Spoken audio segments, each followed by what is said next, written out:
nos vamos a nuestro espacio de la entrevista con el periodista Víctor Ronquillo. Víctor, qué gusto tenerte aquí nuevamente. Marta Olivia, a mí me da más gusto compartir contigo este espacio de información y obviamente con el público que amablemente nos escucha.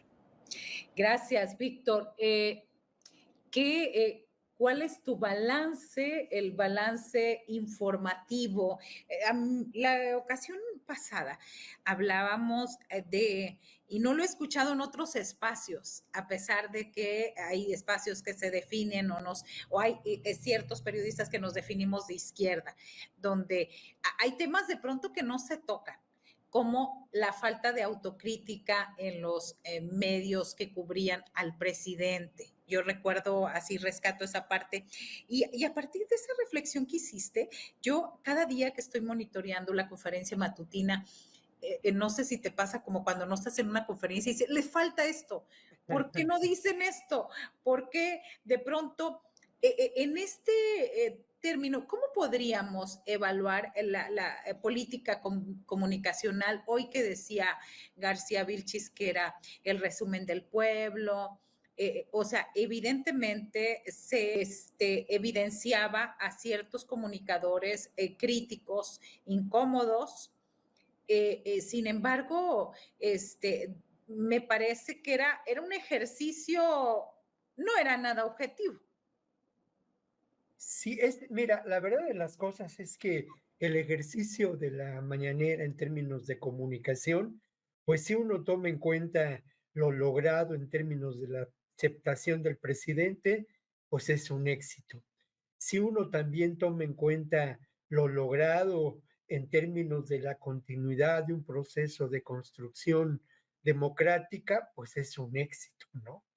Y por otra parte, pues también hay que mencionar que este ejercicio de presentar el manejo de la información distorsionada, las medias verdades, un ejercicio francamente que sabemos todos se lleva a cabo en las redacciones de los medios, pues sí, hay que decirlo, ¿no? Sobre todo de los medios que responden a intereses comerciales más que al interés público, pues es un ejercicio que tiene que ver más con la línea de negocios que con la línea editorial.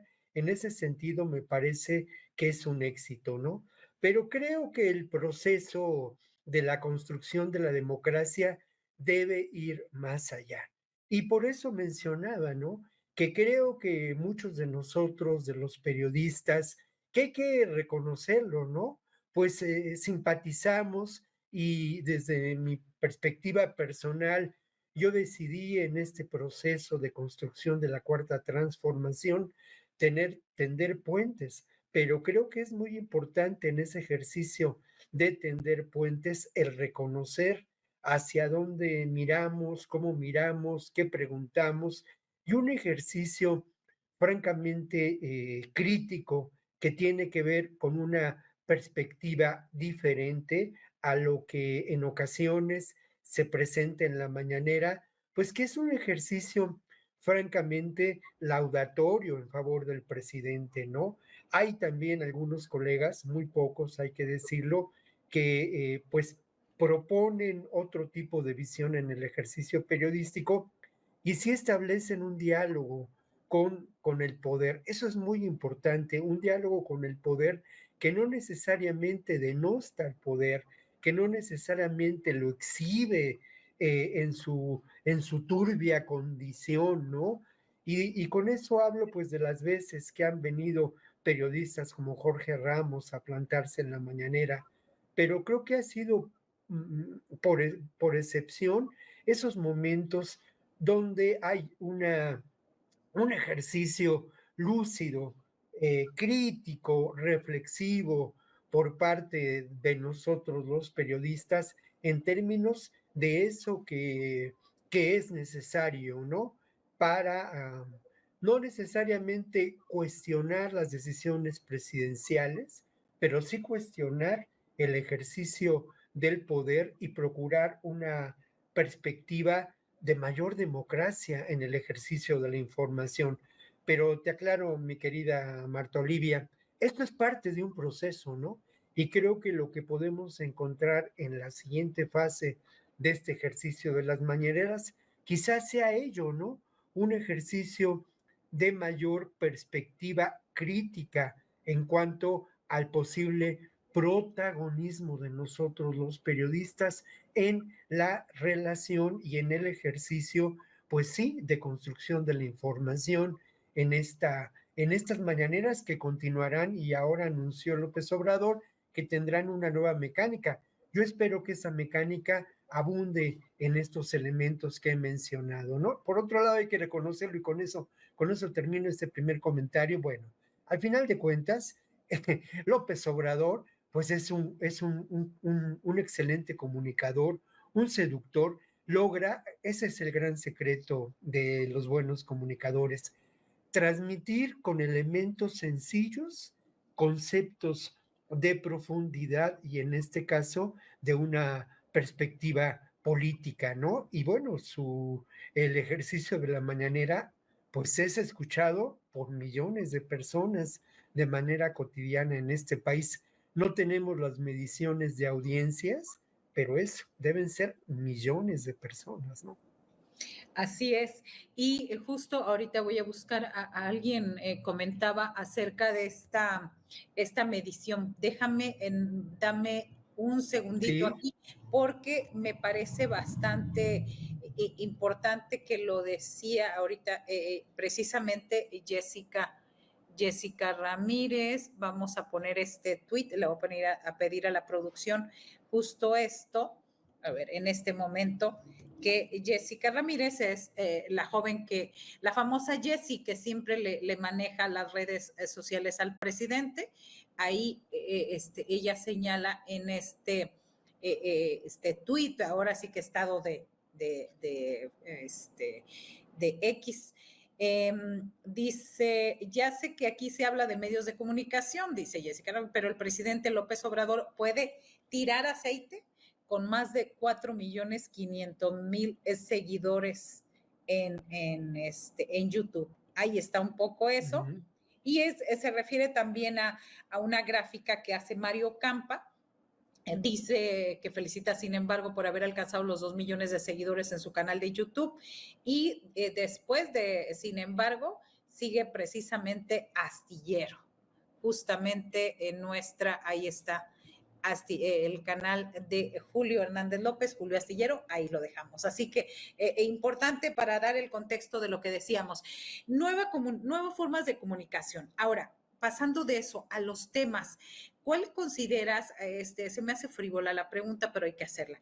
¿Qué ujú. fue lo bueno, lo malo y lo feo de este sexenio? Así creo que es bastante arbitraria la La pregunta. pregunta. Víctor, ¿qué es lo pendiente? Yo ya sé, con estos días sabemos qué puede ser lo pendiente, qué se ha avanzado, qué falta y qué esperar. Bueno, es una pregunta muy abierta, mi querida Marta Olivia. Voy a intentar responder a consideraciones casi de lo inmediato, ¿no? Mira, creo que en términos de lo pendiente, en el ámbito de la seguridad pública, hay sin duda una necesidad de desmontar estas complicidades establecidas entre el poder político, entre el poder criminal, que benefician a un sector empresarial muy importante en diferentes regiones de nuestro país con muy diferentes características, ¿no? Estos espacios de control por parte de los grupos del crimen organizado son evidentes en algunas regiones de la frontera norte, también en Chiapas, en Guerrero. Esto creo que es muy importante, ¿no? Una labor de inteligencia para desmontar estas complicidades, que pasa por diferentes elementos, ¿no? En el ámbito de lo que podemos considerar lo político, a mí me parece que queda pendiente una interlocución con una izquierda o varias izquierdas o integrantes del movimiento de la izquierda que ha dado la batalla a lo largo de décadas por la transformación de este país, ¿no? Me refiero a sectores de las organizaciones civiles, algunos de ellas denostadas fuertemente por el presidente, como el Comité de Derechos Humanos Miguel Agustín Pro, como el Miguel Agustín Pro, ¿no? Que no es comité, esta organización tan importante, ¿no? Como el Centro de Derechos Humanos Tlachinolan, de allá de Guerrero en la montaña, ¿no? Y creo que hay otras muchas organizaciones de izquierda probadamente vinculadas al movimiento de defensa de los derechos humanos que no han tenido y no se ha propiciado un puente de interlocución con ellas a lo largo de este sexenio. Parte de estas izquierdas, pues es el sector académico, ¿no? También el sector académico que por años ha trabajado en las auras, en la construcción de la esperanza, de la información, y que de alguna manera pues ha llevado adelante, ¿no? Esta revolución de las conciencias en lo micro, ¿no? En esa labor cotidiana de la clase, de la reflexión, del compartir con los propios estudiantes. Y por cierto, también me parece muy importante construir una interlocución con estos grupos de disidencia que siguen en espacios de las universidades y que tampoco han tenido una interlocución clara con este gobierno, ¿no? Que está por concluir. Creo que eso es una tarea pendiente, una tarea que me parece tendrá que llevar adelante Claudia Sheinbaum y la propia secretaria de Gobernación. Hay también, indudablemente, ¿no? Organizaciones de los pueblos originarios afrodescendientes que tampoco tuvieron esta interlocución. Y esto, pues sí, se ve de manera muy clara con lo que está pasando en el tema de Yotzinapa. Un gran pendiente también para el gobierno de López Obrador, que hoy en la mañana expuso hasta dónde se ha llegado en la investigación, pero quedan pendientes dos preguntas, ¿no? Dos preguntas fundamentales, dos preguntas que no son para nada retóricas, sino reales y que tienen que ver pues con la lucha de los padres, que tienen que ver con la investigación que se ha realizado de manera independiente y la investigación incluso que se ha realizado por el propio Estado mexicano. Esas dos preguntas son, eh, ¿dónde están los estudiantes? ¿No? ¿Cuál fue el paradero de estos 43 que nos faltan?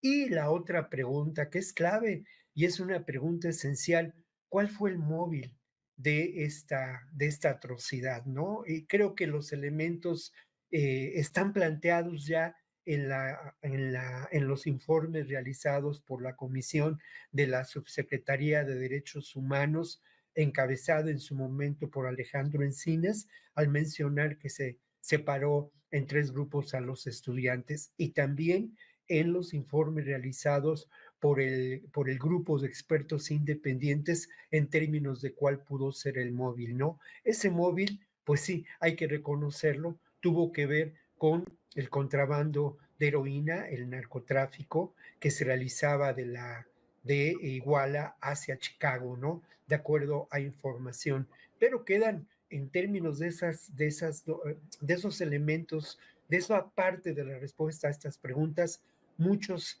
temas pendientes, ¿no? Y creo que, bueno, por otro lado, hoy lo mencionaba López Obrador y yo estoy de acuerdo, creo que este gobierno, dicho de una manera muy sintética, por supuesto, y dejando de lado muchas otras consideraciones, bueno, se dedicó a limpiar la casa y a sentar las bases para una transformación más de fondo que ya se está llevando a cabo con las reformas que siguen su curso, reformas fundamentales para transformar este país. Y todavía no inicia la gestión de Claudia Sheinbaum, que a mí me parece, y coincido con López Obrador, será una gestión de una izquierda más moderna, si me permites el término, una izquierda con mayor fuerza política, pero una izquierda que enfrentará también las resistencias mayores de quienes se beneficiaron del antiguo régimen en diferentes ámbitos. Abusando del tiempo, creo que también queda pendiente eh, un, digamos, una estrategia de comunicación pública que tiene que ir de comunicación pública en términos de la construcción de un debate, de una reflexión pública de los temas, ¿no? De un proyecto político que va más allá de la mañanera. Creo que en ese ámbito los medios públicos jugarán un papel importante y ahí sí quiero decirlo y reconocer, pues es mi casa de trabajo, pero la verdad es que lo realizado por Alonso Millán en Capital 21 fue de vanguardia en estos términos, ¿no? El lema de la televisora en la que yo me siento muy orgulloso de trabajar es por una televisión cada vez más pública y creo que hacia allá deben orientarse los esfuerzos para construir espacios públicos cada vez más públicos. Claro, así es, y esa es la mayor aspiración y me parece que se ha avanzado en este sexenio en ese Sí, sentido de tener noticieros ya con alcance nacional, noticieros desde el sistema público de radiodifusión, que hay cuestiones que tienen que revisarse, pero ya está el sí. tema, ya está el tema socializado. Víctor, hay una pregunta que te quiero hacer. A ver, está el tema de Cálica, que la convierten en una área natural protegida, obviamente por las arbitrariedades y el gran saqueo que ha hecho en el estado de Quintana Roo. Y de pronto, lo que en otros gobiernos se vería como qué bueno, qué nacionalista, qué bueno que hicieron esto. Ahorita la onda de comunicación de la oposición va en el sentido de la van a pagar, les va a ir muy mal, están violando el TEMEC, por ejemplo. Y en el caso de España, que hubo una carta que nunca se contestó desde el 2019, hubo un desaire al gobierno de México y al pueblo de México más que al gobierno, porque una carta va y viene, pero era un reconocimiento de los agravios durante la conquista. No hubo, entonces, de julio pasado, la doctora Sheinbaum habla con el presidente español y le dice, lo invita, ahí hay todo un diferendo al respecto. En estas relaciones que dicen que estaban frías y ahora se han congelado, y que a mí me parece que en ambos casos, como la posición del presidente ante Estados Unidos, me parece una posición soberana y digna, pero en esta ola informativa se van al extremo, ¿no? Pareciera que se busca decir que todo está mal, que todo, y cargarle a la doctora Sheinbaum casi todo lo malo que hace AMLO le va a afectar. ¿Cómo entender pues ya no lo de los medios, porque los medios obedecen algo y si comenzamos hablando de la mañanera, pues hablamos de este proceso, de esta forma de defenderse, de hablar de lo que no se decía, ¿verdad? A favor de. Pero como a mí se me hace una exageración de hablar del congelamiento de las relaciones con España, porque va a ser otro gobierno. Pero ¿cómo ves esto? ¿Es dignidad, es soberanía o son exabruptos? No, a mí me parece que, mira, otro de los elementos que van a marcar la gestión de Andrés Manuel López Obrador, que no es un gobierno cualquiera, hay que reconocerlo y hay que decirlo. O sea, realmente se generó un cambio profundo en muchas realidades de nuestro país.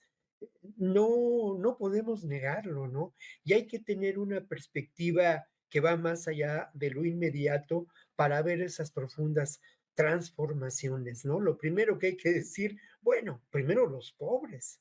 Y al final de cuentas, se logró sacar de la pobreza a 9 millones de personas. Esto se dice muy fácil, pero son 9 millones de vidas salvadas.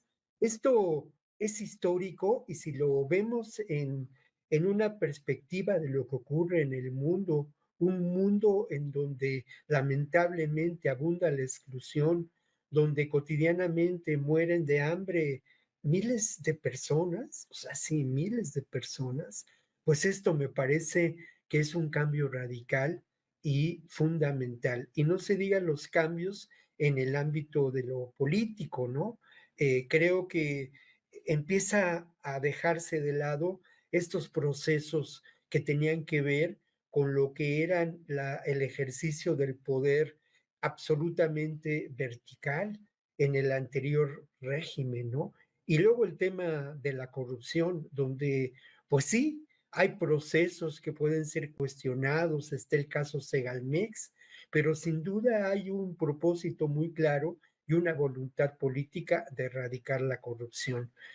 Eh, y algo que también quiero mencionar que es clave en términos del ejercicio de gobierno en el régimen actual. Un gobierno que busca y que construye un estado democrático de bienestar y que a eso apuesta. Un estado de bienestar que de alguna manera pues se contrapone, ¿no? A la privatización de la educación, de la salud, a la generación de un sistema que es corrupto y del ejercicio de la política en función de los beneficios de un grupo concreto económico, ¿no? Los grandes beneficiarios del neoliberalismo. Eso lo digo muy, muy rápido, pero me parece fundamental para entender algo que también ha sido evidente, ¿no? Este ejercicio de dignidad o esta presencia de dignidad. Yo he escuchado a López Obrador, pues, decir cosas que en otro momento parecerían y que provocarían alarma, ¿no? Hablar de cómo la DEA opera en nuestro país desde el ámbito de la conferencia mañanera es sin duda algo más que dignidad, es una denuncia política muy clara. Hablar de cómo el Departamento de Justicia de Estados Unidos realiza un injerencismo evidente, pues bueno, no es cosa fácil, ¿eh? No es cosa fácil. Y obviamente tampoco lo es este ejercicio de declarar zona protegida a esta región geográfica donde se ubica esta planta extractora de recursos naturales en beneficio de una empresa enorme transnacional como Cálica. O sea, esto sinceramente podría parecernos a muchos pues algo que no ha ocurrido, ¿no?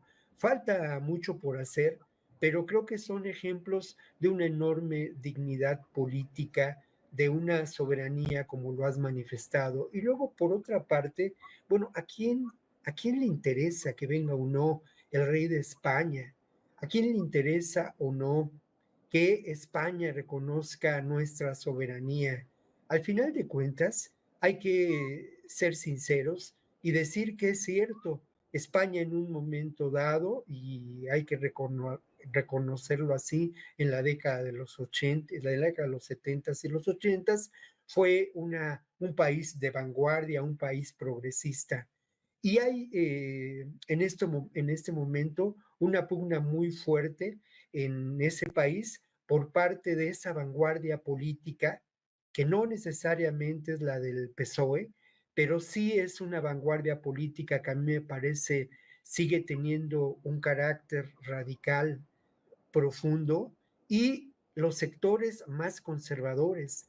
En España ha prosperado la derecha de una manera singular como en otros países de Europa.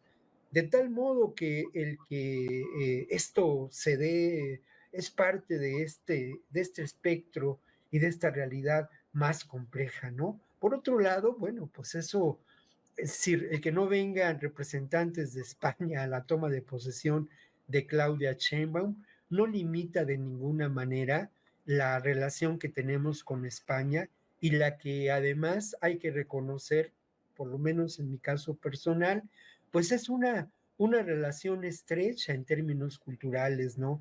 Yo no puedo reconocerme ni no puedo reconocer a muchos de los sectores progresistas de este país sin la influencia de ese exilio español, ¿no? Que marcó el derrotero en términos de cultura, de educación y del cual, pues hay que decirlo con toda sinceridad, muchos de nosotros somos resultado y tampoco podemos desconocer, faltaba más, pues la importancia de la educación sentimental que hemos recibido por parte de la literatura española y también, siendo sinceros, ¿no? Por parte de grandes cantautores como Sabina, como Serrat, como Luis Eduardo Aute, ¿no? Forman parte de la educación sentimental de una generación y de nuestra posición, pues que tiene que ver mucho con esa izquierda a la que reconocemos como propia y que sí marca un precedente desde la llegada del exilio español a nuestro país, mi querido. Sí, por eso decía el presidente, hay que hacer la diferencia. Una cosa es el Claro. pueblo y otra son las autoridades. Víctor Ronquillo, vas a estar el lunes. ¿Cómo vas a monitorear esta última mañanera? ¿Dónde vas a estar revisando, analizando pues este nuevo gobierno histórico? La primera presidenta mujer a llegar pues, al gobierno de México. Bueno, la verdad lo voy a hacer como lo he hecho a lo largo de todo el sexenio, a partir de la transmisión, porque además es otra de las características pues de lo que vivimos hoy en día, ¿no? Esta posibilidad de acceder a la información y de los canales de información que se abren para todos nosotros, ¿no? Yo, digamos, mi rutina matutina tiene que ver mucho con la necesidad que tengo de hacer ejercicio, de mantenerme más o menos en estado saludable a estas alturas del partido, ¿no? Y por otro lado, bueno, también el estar escuchando la mañanera con un ojo al gato, otro al garabato, viendo lo que se publica en los medios, ah, encontrando en algunas ocasiones temas que me llevan a las redes sociales, poniendo énfasis en algunos de los pronunciamientos del propio López Obrador y compartiendo también, sí, este ejercicio de comunicación que en ocasiones resulta, además pues muy informativo, muy grato, muy alentador, a veces de verdad, y hay que reconocerlo también, y esto en alguna ocasión yo discutí mucho con alguna compañera reportera pues de la vieja guardia, ¿no? Que decía, por ejemplo, que López Obrador no tenía sentido del humor. Yo le dije, perdona, pero habría que escuchar la mañanera y habría que ver los momentos en que resulta enormemente grato, ¿no? Las sonrisas, las provocaciones, las insinuaciones que hace López Obrador, a mí me parecen también muy disfrutables, ¿no? Y lo otro, hay que mencionarlo, es cierto, ¿no? Pero mira, creo que la mañanera ha sido un grato, un fundamental ejercicio de comunicación. Por eso, hace un par de años, o quizá un poco más, por parte de la oposición, recordará el público y recordarás tú, se quiso cerrar ese canal de comunicación, claro, porque sabían lo determinante que iba a ser en al final del proceso de López Obrador.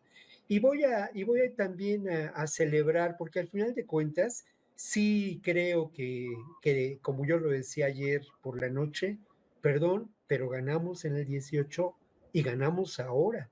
Y eso hay que celebrarlo ahora. También creo, si mi posición, y yo lo he dicho públicamente y lo vuelvo a repetir ahora, si mi posición ante el proceso que vivimos del 2018 a estas fechas fue la de tender puentes, ahora creo que pues la realidad histórica para mí en lo personal, en un ejercicio pues cotidiano, ¿no? Pues ahora es una perspectiva crítica desde la izquierda a estos procesos de transformación.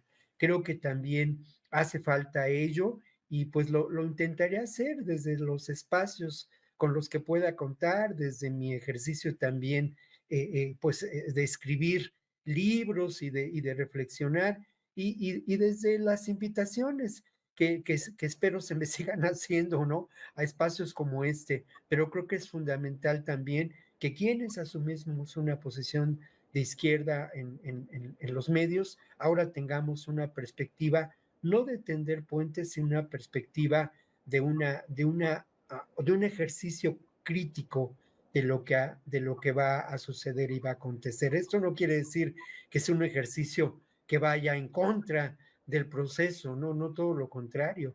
Tiene que ver con eso, con ampliar el espectro de la reflexión, tiene que ver con recurrir y contextualizar mayormente, y tiene que ver también con reconocer que estamos en eso, ¿no? En un proceso que debe ampliarse y que, como lo decía, y que tiene que llevar a la interlocución a otros protagonistas en la escena política, ¿no? Así es, Iris, y yo recupero la frase, la izquierda es crítica o no es. Claro, claro, claro. Y claro, nosotros privilegiados con tu presencia, Víctor No, Ronquillo, hombre, por favor. gracias. Te invitamos a que nos sigas sintonizando porque viene la ministra Lenia Batres a Mire, decirnos cuál ha sido el daño económico y social de esta suspensión de labores en el Poder Judicial. Por lo pronto, te agradezco tu presencia este día. no, un abrazo, mi querida Marta Olivia, y bueno, pues francamente un honor y un agradecimiento por lo que has dicho, que no, bueno, que le echo muchas ganas para tratar de hacer periodismo y literatura y los medios, ¿no? Pero que al final de cuentas se trata de eso, solamente de hacer algo que es pues un ejercicio de un periodismo que busca eso, ¿no? Construir reflexión, ampliar el espectro de la reflexión y pues nada más, mi querida Marta Olivia, y honrado de estar en tu espacio aquí en el canal de Astillero. Muchas gracias. Gracias, muy buen día al estimado y admirado Víctor Ronquillo, periodista de larga data, de gran trayectoria, un periodista social de izquierda.